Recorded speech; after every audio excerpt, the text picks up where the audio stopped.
Hello प्यारे दोस्तों। आज हम अध्ययन जो है दूसरे टॉपिक पे करने वाले हैं। जैसा कि आप जानते हैं, हम आपको परिचय देने की कोशिश कर रहे हैं। कल हमने आपको बरगद के बारे में बताया था। आज हम बताने जा रहे हैं कि यहाँ पर हम क्यों खड़े हैं। तो पहले तो हम आपको भारत की भौगोलिक स्थिति के बारे में बताना चाहते हैं कि जो ये आप देख रहे हैं, यही स्थिति भारत के पश्चिमी घाट और भारत के पश्चिमी घाट और भारत के पूर्वी घाट पर भी मिलेगी।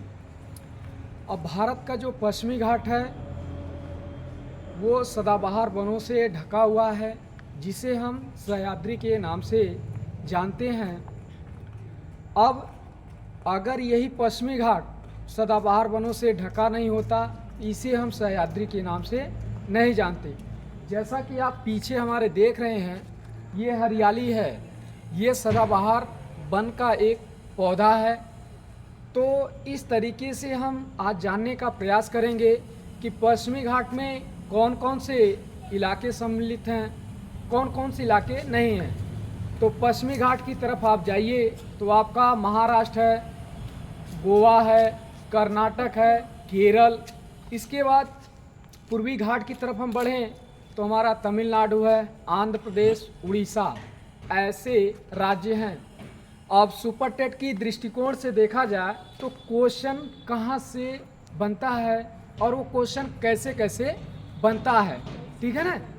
आगे हम समझने का कोशिश करेंगे।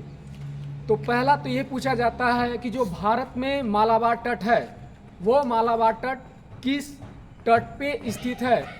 तो सुपर टेट के दृष्टिकोण से देखा जाए तो हमारा जो मालाबार तट है वो भारत के पश्चिमी घाट पर स्थित है। तो मालाबार तट कहाँ स्थित है? भारत के पश्चिमी घाट पर स्थित है। इसके बाद अगला क्वेश्चन जो पूछता है वो क्वेश्चन ये पूछता है कि जो कोरोमंडल तट है, वो कोरोमंडल तट भारत के किस तट पे स्थित है। तो कोरोमंडल तट भारत के पूर्वी घाट पर स्थित है। इसके बाद हमसे क्वेश्चन पूछता है जो पुलिकट झील है वो भारत के किस राज्य से सीमा साझा करता है। तो जो पुलिकट झील है वो आपका पड़ता है आंध्र प्रदेश में, लेकिन अगर सीमा की बात करें तो सीमा वो तमिलनाडु से साझा करता है। यही पुलिकट झील है जहाँ से श्रीहरिकोटा है और यहीं से भारत के सैटेलाइट लॉन्च किए जाते हैं।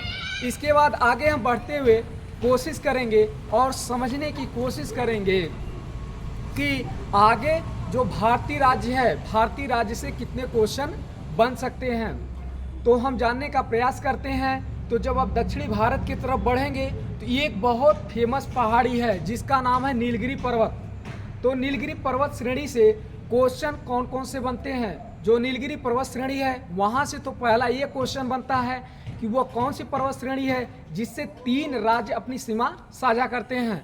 तो वो 3 राज्य हैं आपके केरल, कर्नाटक, तमिलनाडु। यानी ये very very most important question है। सुपर टेट की दृष्टिकोण से देखें तो केरल, तमिलनाडु और कर्नाटक यही 3 राज्य हैं जिनसे नीलगिरी पर्वत श्रेणी जुड़ी हुई है।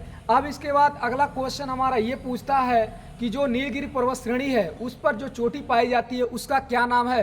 तो नीलगिरी पर्वत श्रेणी पर जो चोटी पाई जाती है उसका नाम है डोडाबेट्टा।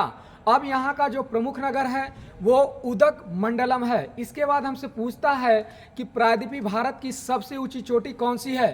तो प्रायद्वीपीय भारत की जो सबसे ऊंची चोटी है उसका नाम है अनाईमुड़ी। अब पूछता है कि ये जो अनाईमुड़ी है ये किस पहाड़ी पर स्थित है। तो ये अनाईमुड़ी जो है भारत के अनासलाई पर्वत श्रेणी पर स्थित है। इसके बाद आगे हम बात करें तो पूछता है कि बताइए वो कौन सी नदी है, दक्षिण भारत की कौन सी नदी है जो डेल्टा का निर्माण नहीं करती है। तो केरल में बहने वाली पेरियार नदी है, ये डेल्टा का निर्माण नहीं करती है। अगला बार हमसे ये पूछा जाता है कि ये जो पेरियार नदी है ये डेल्टा का निर्माण क्यों नहीं करती है। क्योंकि ये भ्रंश घाटियों से गुजरती है। जब ये भ्रंश घाटियों से गुजरती है तो अपने साथ अवसाद भी लेकर जाती है। उस समय इसके जल के बहाव की गति तेज होती है। जब जल के बहाव की गति तेज होती है तो ये अपने अवसाद का निक्षेप नहीं कर पाती है, और जब अवसाद का निक्षेप नहीं कर पाती है तो किसी भी डेल्टा का निर्माण नहीं करती है। अंततः देखते हैं कि अरब सागर की मुहाने में वो अवसाद वहीं पे छोड़ देती है, और जहाँ पे यह अवसाद छोड़ती है वो स्थान दलदली बन जाता है।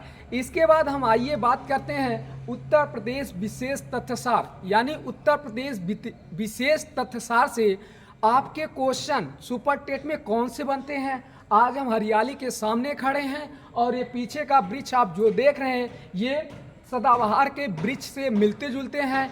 यहाँ पे देखेंगे तो ये जो है शीतोष्ण कटिबंधी का पौधा दिखाई देता है, और शीतोष्ण कटिबंधी वन का खासियत यही है कि वहाँ की पत्तियाँ जो होती हैं वो काफ़ी चौड़ी होती हैं और वो एक विशेष ऋतु में पत्ती विहीन होते हैं। इसके बाद हम आगे बात करेंगे जो उत्तर प्रदेश है, इस उत्तर प्रदेश का पूर्वी जिले का नाम बताइए।